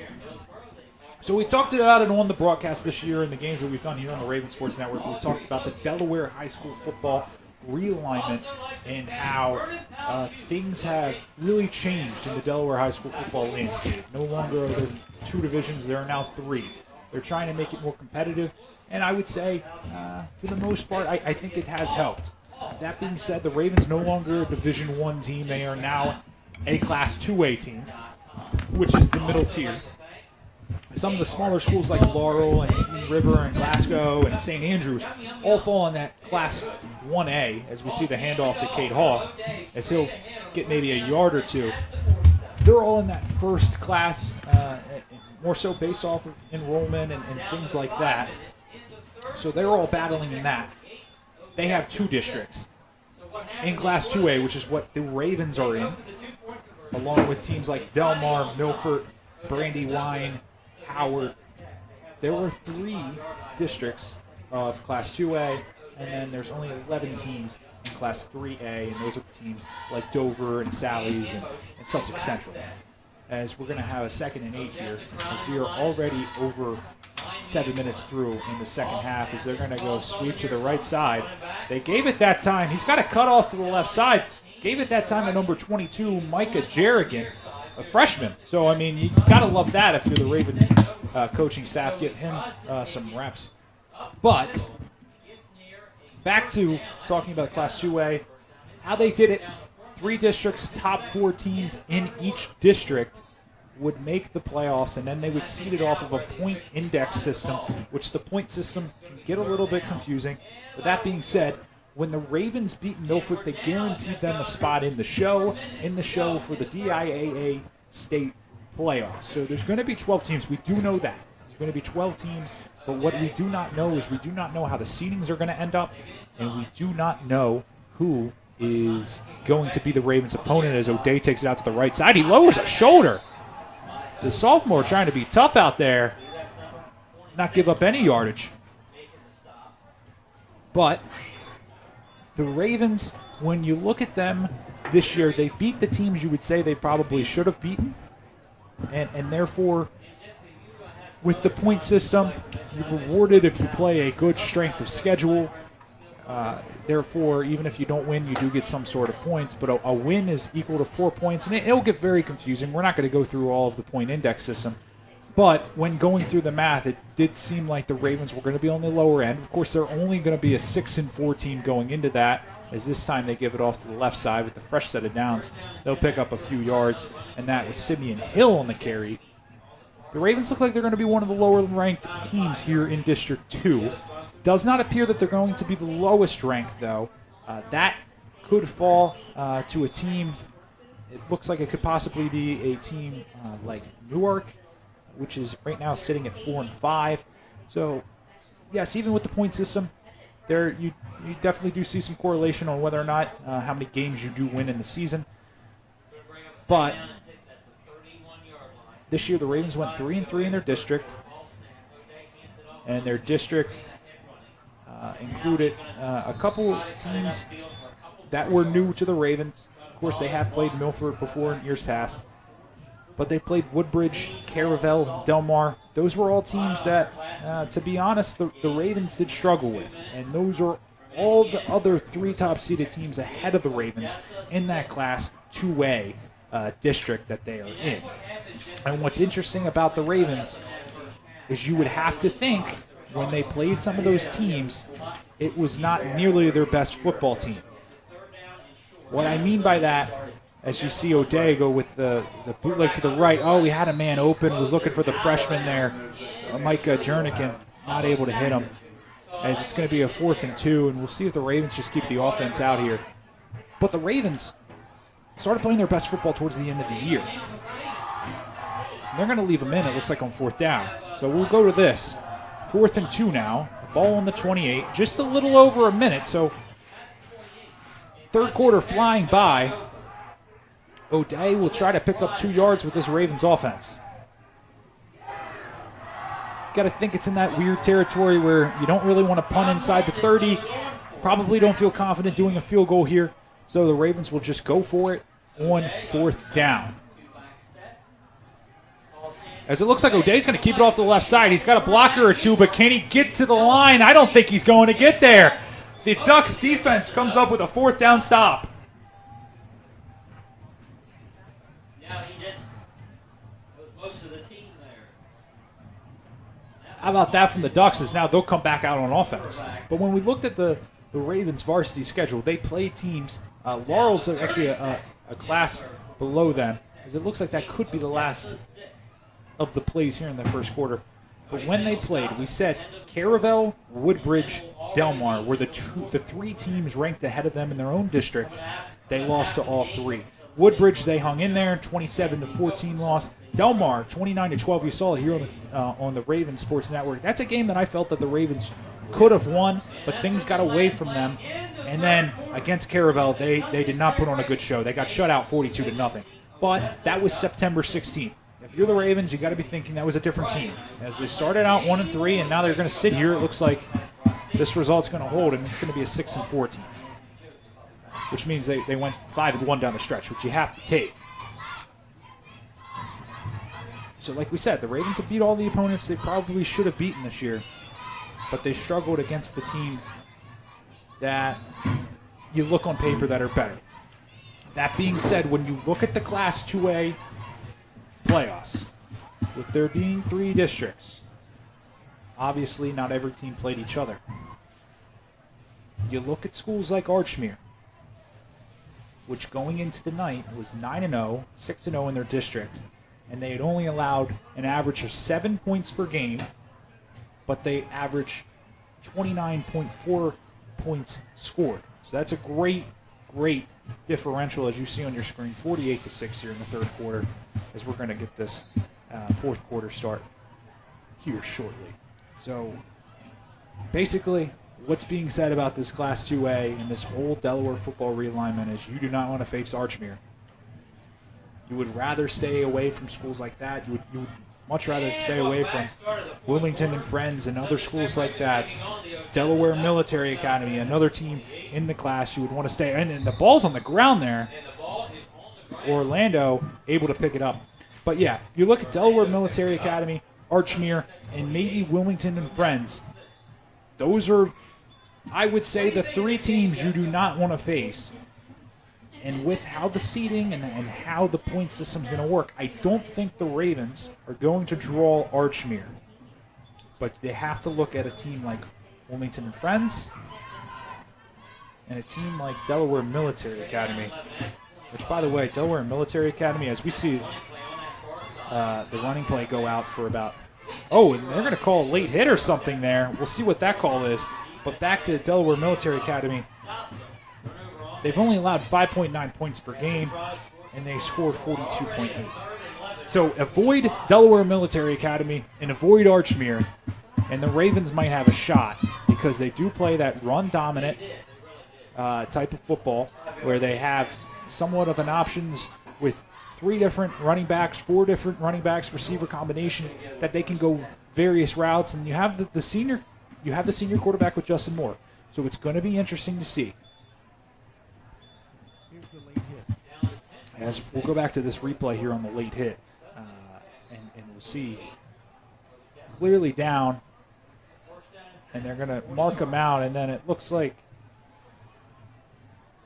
that's an interesting call. Late hit seems near the sideline. Of course, it being so late in the football season, hard to tell the lines of the field. And that play there got a little bit interesting, as a lot of miscommunication, misdirection in the backfield, as Keating was still looking to stay on his feet and try to make a play out of that. The Ravens, of course, not saying they don't have a chance in the playoffs. They're playing their best football they have all season.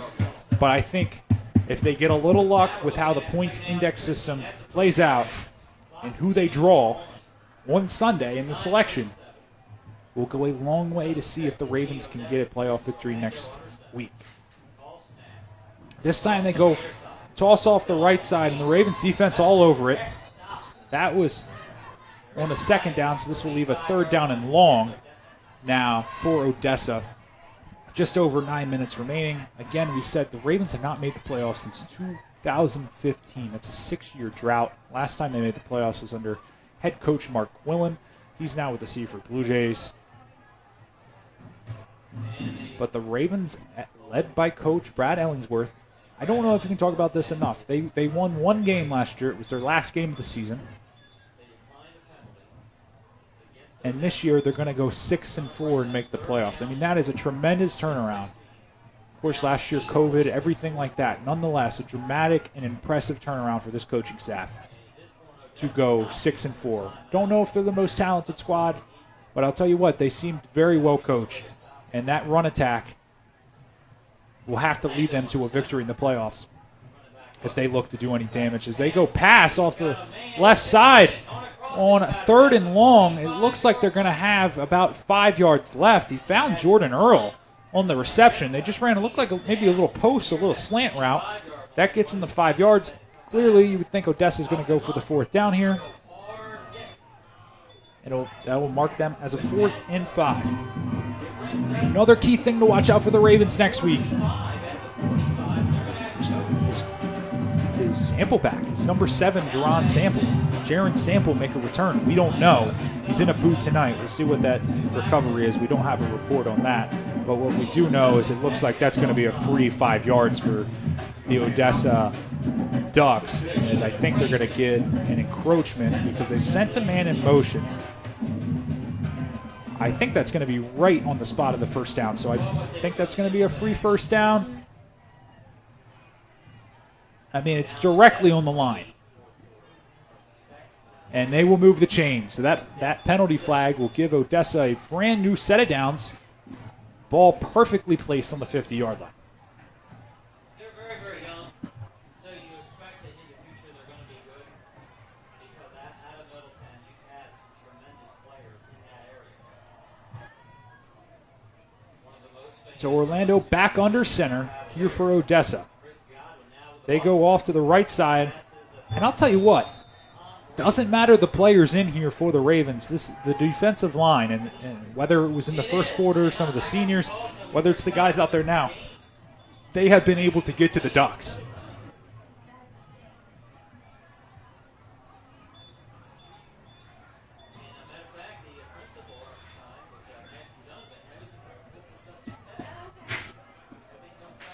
So 6:30 left here in the fourth quarter. The Delaware High School football regular season winding down, as it is 48-6 here in Georgetown. They're going to fake the handoff. Orlando was trying to get to the edge, but he just wasn't able to get there.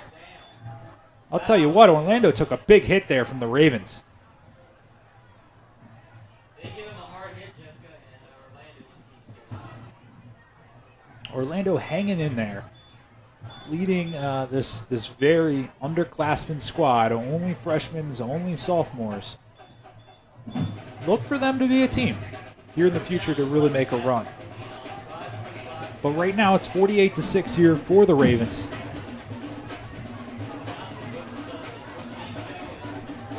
And the Ravens sideline, not right now in celebration mode, but you got to think they will get shortly to that. That's a great throw there. They give it to Keating outside. Orlando made a beautiful throw. He had time to make the throw. The defense for Sussex Tech has gotten to Orlando tonight, but that time he had time when Orlando was able to make a throw to Mackenzie Keating, as now just over 5 minutes left in the fourth quarter. They're going to mark the ball here at the 36-yard line, and Odessa gets back underway as they're looking at the sideline right now just to get the play call.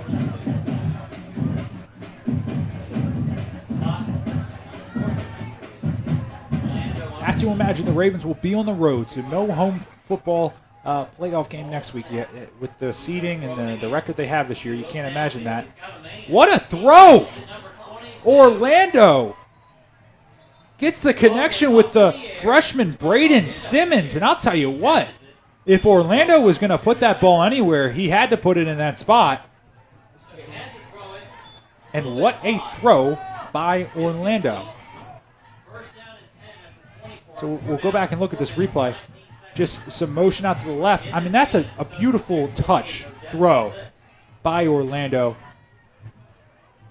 And he puts it in a great spot. Which, by the way, Braden Simmons, the freshman, able to get the tip pass and all that back in. Great work there on the connection.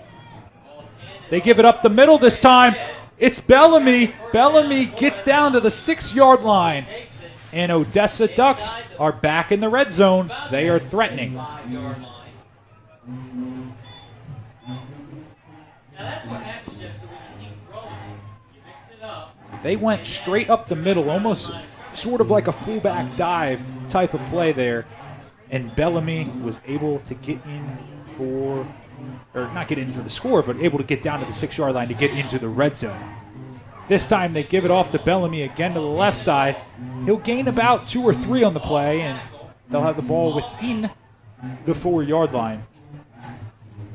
Just over 3 minutes left here to play, 48-6 in Georgetown. As the Ravens, this won't be their last game. We've said it all throughout the broadcast. They have to wait on Sunday to see who they will play.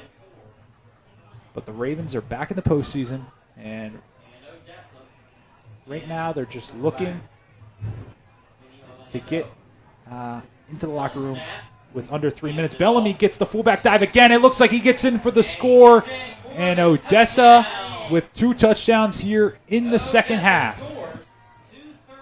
It is 48-12 now, as we are 2 minutes and 30 seconds away from this being potentially a final. But the clock keeps ticking.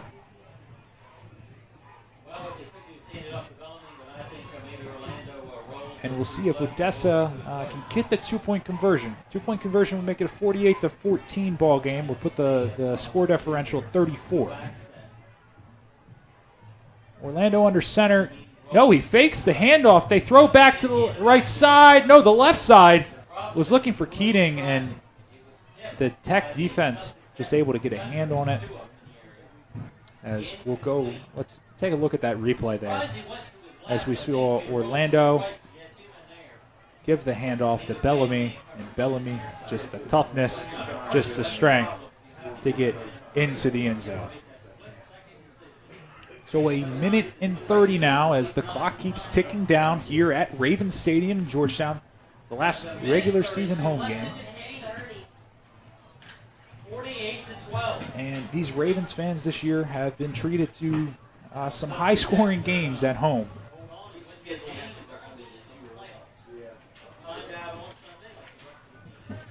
Here the Ravens at home have gone 3-2, losing to Delmar and Woodbridge, like we said earlier, in district opponents. But other games, Milford, Brandywine, they put on the show 41-0. And we are under a minute left as they go onside kick. Ravens there to recover it. They had their hands team out there with Zane Adams on the recovery for the Ravens. There is 40 seconds left and ticking. So a big thanks goes out to the whole Raven Sports Network production team led by executive producer Gary Conaway, the whole staff in the truck, everyone manning the cameras, and just a great season all around for the production side of it, the Ravens football team, as this will be the last broadcast for the Raven Sports Network on the football side as we see the kneel down for the Ravens. And the clock ticks down to 0. As you see on the screen, it was 48-12 final. As we see the two teams come out for the handshake. The Ravens move on to the playoffs next week. We'll see who they face. But on behalf of the whole Raven Sports Network crew, I'm Patrick Cassett, signing off from Raven Stadium in Georgetown, the final 48-12.